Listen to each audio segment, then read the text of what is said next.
Hello मेरे प्यारे बच्चों, तो कैसे हैं आप सब। उम्मीद करते हैं सब बढ़िया होगा। तो प्यारे बच्चों, आज की इस वीडियो में हम लोग बात करने वाले हैं पूरी की पूरी समरी देख लेंगे। What we have discuss, summary तो नहीं, जो एनसीईआरटी भैया ने हमें व्हाट वी हैव डिस्कस में बताया है, इस चैप्टर में क्या क्या मैंने मेन चीजें पढ़ी है, ठीक है, इनके हिसाब से वो चीज यहाँ पे हम लोग देखेंगे। व्हाट वी हैव डिस्कस्ड, इन लोगों ने यहाँ पे क्या क्या डिस्कस किया। देखो व्हाट वी हैव डिस्कस देखते हैं। पहली चीज उन्होंने कहा हार्डी रामानुजन नंबर के बारे में हम लोग बहुत अच्छे से पढ़ा। हार्डी रामानुजन की जो हमने कहानी सुनाई थी आपको कि वो टैक्सी में मिले, टैक्सी में मिलने के लिए आए थे रामानुजन से। कौन आए थे? हार्डी भैया साहब आए थे, ठीक है, हैरोल्ड हार्डी भैया आए थे। अरे क्या बता रहे हैं आप सर जी, क्या बता रहे? जे.एच. हार्डी भूल गए क्या? गॉडफ्रे हैरोल्ड हार्डी भैया आए थे, ठीक है। अरे भैया क्या बोल रहे हो भैया, ऐसे नहीं बोलते, ठीक है, चलो ठीक है, ठीक है। तो वो भी बहुत ही अच्छे क्या है, वो मैथमेटिशियन थे, ठीक है, जो रामानुजन से मिलने आए थे। रामानुजन भैया पार थे, मतलब उनका जो दिमाग चलता ना भाई साहब बहुत तगड़ा था, ठीक है। चलो वो अलग की बात है। आते हैं अपने हार्डी रामानुजन नंबर पे। इसमें ऐसी क्या खासियत थी, देखो ये नंबर कहा गया, नंबर लाइक 1729, ठीक है, 4104, 13,832, ये रामानुजन नंबर कहलाया गया। क्यों कहलाया गया? देखो यहाँ पे they can be express the sum of two cubes in two different ways. इसका मतलब क्या हुआ? आओ देखते हैं, आओ देखते हैं, दिखा दें। हाँ चलो यहीं पे दिखा देते हैं, ध्यान से देखो।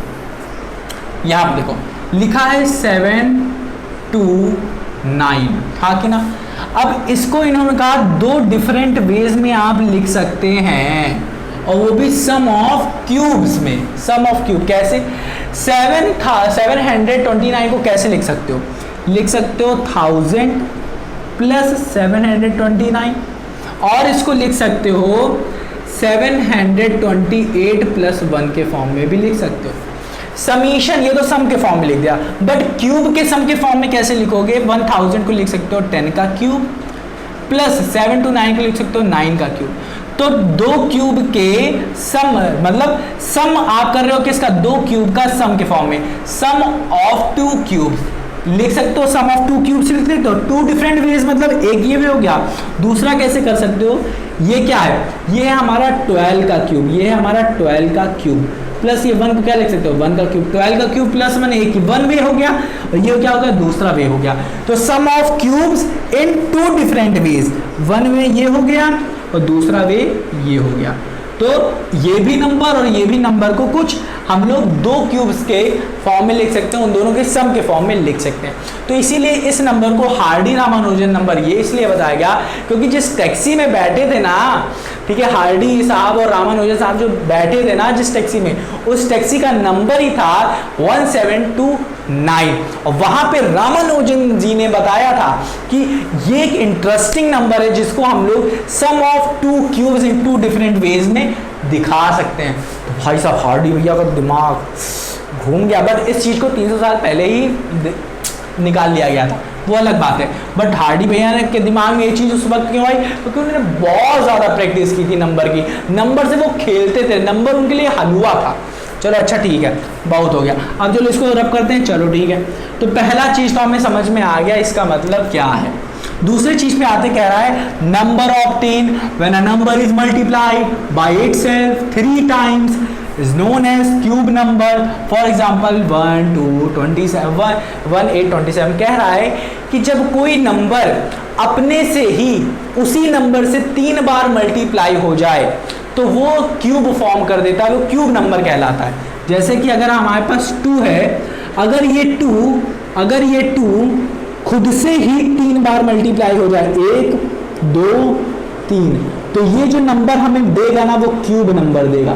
ये मतलब 2 का क्यूब 8 होता है ना, हाँ। तो इन्होंने कहा when a number is multiplied by itself, जब कोई नंबर अपने से ही itself 3 times 3 बार मल्टीप्लाई हो जाता है, are known as cube numbers। तो जो नंबर हमें ऑब्टेन मिलता है, ऑब्टेन जो मिलता है, नंबर ऑब्टेन जो हमें नंबर मिलता है वो कहलाता है क्यूब नंबर, वो कहलाता है क्यूब नंबर। जैसे 1 है, 1 × 1 × 1, ये जो हमें देगा क्या होगा? 1 ही देगा। ठीक है, तो ये भी क्यूब नंबर कह सकते हो। 27 कैसे आएगा, 3 इंटू 3 इंटू 3, एक ही नंबर को खुद से 3 बार मल्टीप्लाई हो रहा है, तो ये क्या आ जाएगा 27। तो ये जो 27 है ना, एक क्यूब नंबर कहलाएगा, ठीक है ना। When a number is multiply by itself 3 times then the number which is obtain is the cube number, ठीक है ना। चलो इसको भी रब कर देते हैं। तो हमारे पास ये दूसरा भी हो गया कंप्लीट अच्छे से। तीसरे पे आते हैं, तीसरा कह रहा है if in the prime factorization of any number each factor appears 3 times then the number is a perfect cube. कह रहा है अगर कोई नंबर है, मान लेते हैं 27 है, मान लेते हैं, और इसका अगर मैं प्राइम फैक्टराइजेशन करता हूं, जैसे कि 3 से किया, 3 9 जा, फिर 3 3 जा, और फिर 3 1 जा। कह रहा है अगर प्राइम फैक्टराइजेशन करने पे अगर नंबर की ग्रुपिंग मतलब हो जा रही है, मतलब फैक्टर अपीयर्स 3 टाइम्स, ये 3 फैक्टर है, अगर ये एक फैक्टर 3 बार आ रहा है और सारे के सारे ग्रुप बना रहे हैं, 3 के ट्रिपलेट्स बना रहे हैं, ठीक है, तो भाई और कोई बच नहीं रहा, मतलब मान लेते तो अगर ये 7 कह देता हूँ, 7 बच जाता है यहाँ पे, मान लेते तो अगर 7 आ जाता और से 7 बच जाता, तो भाई साहब ये क्या होता, हमारा परफेक्ट क्यूब ना होता। बट अगर 7 7 7 ये तीनों 3 ग्रुप भी कर रहे होते, हाँ कि ना, अगर ये ग्रुपिंग कर देते तो ये भाई साहब यहाँ पे अगर जो नंबर होता वो भाई साहब परफेक्ट क्यूब होता। अगर एक मान लेते 2 बन रहा है बट 1 नहीं मिल रहा है, तब भी ये ना होता, ये जो नंबर यहाँ पे होता तब भी ना होता। अगर प्राइम फैक्टराइजेशन से 2 मिल जा रहा है, 1 नहीं मिल रहा है, 3 नंबर नहीं मिल रहे हैं, फैक्टर्स की 3 नंबर नहीं मिल रहे हैं, तो भाई साहब वो परफेक्ट क्यूब नहीं होगा। सारे नंबर्स 3 के पेयर बनाने चाहिए, ट्रिपलेट्स बन जाएं, ठीक है, तभी ये नंबर हमारा कहलाएगा कि आप परफेक्ट क्यूब, नहीं तो नहीं कहलाएगा। तो ये 27 देख रहे थे हो रहा था, तो इसको मैं रब कर देता हूँ। तो हमारा क्या होना चाहिए, प्राइम फैक्टराइजेशन करने पे एनी नंबर ईच फैक्टर, हर एक फैक्टर को बनाना है 3 टाइम्स, 3 टाइम में आने चाहिए, 3 गुना मतलब 3 बार आने चाहिए, हर फैक्टर 3 बार आना चाहिए। चलो ठीक है, इज अ परफेक्ट क्यूब, अगर आ रहा है तो वो परफेक्ट क्यूब कहलाएगा, नहीं तो नहीं कहलाएगा। चलो ये भी हो गया। अब आते हैं 4 पे, द सिंबल रूट। अब देखो क्यूब रूट ये जो है कहलाता है, यही कहलाता है क्यूब रूट, इसको डिनोट करते हैं। देखो the symbol this denotes cube root, ये जो सिंबल है ये डिनोट करता है कि क्यूब रूट ले रहे हैं किसी नंबर का।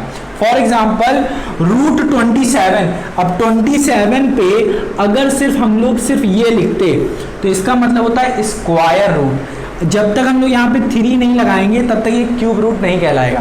तो इसका मतलब क्या हुआ, 27 का हमें क्यूब रूट निकालना है। क्यूब रूट कैसे निकालते हैं वो तो हम बता चुके हैं आपको, अगर नहीं पता तो क्यूब रूट वाली वीडियो देखो, वहाँ पे बहुत अच्छे तरीके से बताया क्यूब रूट कैसे निकालते हैं। प्राइम फैक्टराइजेशन करते हैं और फिर उसका पेयर निकाल लेते हैं, वही क्यूब रूट हो जाता है। ठीक है, चलो ये कैसे क्या होता है, इसका मतलब क्या होता है, ये क्या आएगा 3 आ जाएगा, 3 आंसर इसका आ जाएगा। 3 कैसे आ रहा है ये मैं बता चुका हूँ आपको किस तरीके से आता है। दरअसल देखो 27 को किस तरीके से लिख सकते हो, 27 को 3 का क्यूब लिख सकते हो, और ये जो रूट होता है, रूट ये क्यूब रूट जो होता है दरअसल ये कुछ और नहीं है, 1/3 होता है। ये ब्रैकेट जैसे हट जाओगे तो ये मल्टीप्लाई हो जाएगा, इससे 3 और 3 कट जाएगा, क्योंकि 3 कैसे लिखा है, 3 × 1/3 लिखा हुआ, ये कट जाएगा। ठीक है, और जैसे कट जाएगी ये 1 हो जाएगा और ये अंदर की चीज़ बाहर आ जाएगी, ये हो जाएगी 3। ठीक है, समझ में आएगी नहीं। तो ये क्या होता है, दरअसल ये डिनोट करता है, ये जो होता है अगर यहाँ पे 3 लगा हुआ है तभी ये क्यूब रूट कहलाएगा, नहीं तो नहीं कहलाएगा।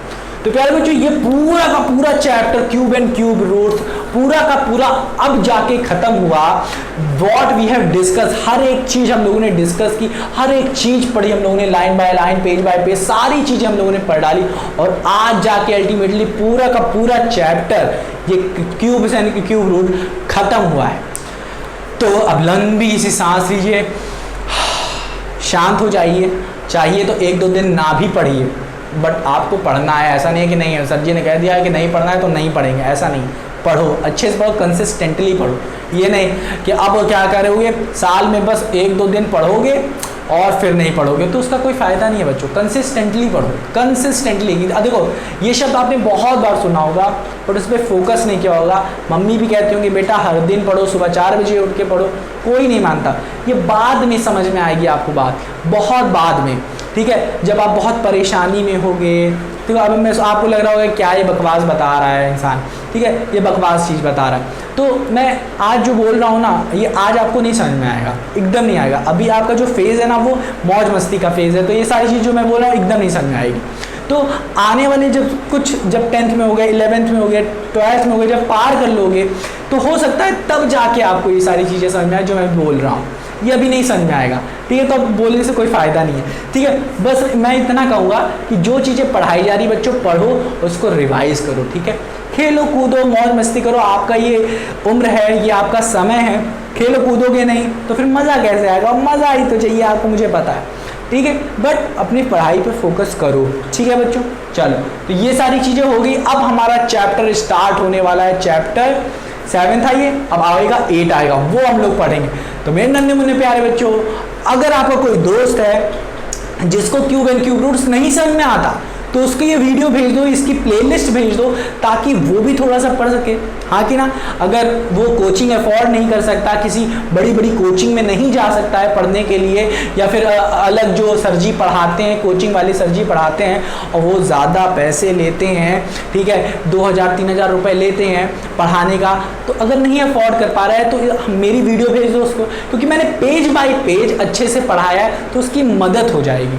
मदद आप करना चाहें दोस्तों या बच्चों के किसी भी तरीके से आप किसी की मदद करना चाहें तो इस तरीके से आप कर सकते हैं, अगर आप करना चाहें तो मेरे नन्हे मुन्ने प्यारे बच्चों, मिलते हैं अपनी अगली वीडियो में। तब तक के लिए आप अपना ख्याल रखें, और अगर ना समझ में आए तो रिवीजन करना मत भूलिएगा।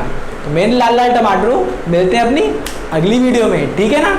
आना ज़रूर, क्योंकि चैप्टर स्टार्ट होने वाला है, न्यू चैप्टर स्टार्ट करेंगे एक अलग एनर्जी के साथ, एक अलग तरीके से, बहुत मज़ा आएगा। तो मिलते हैं अपनी अगली वीडियो में।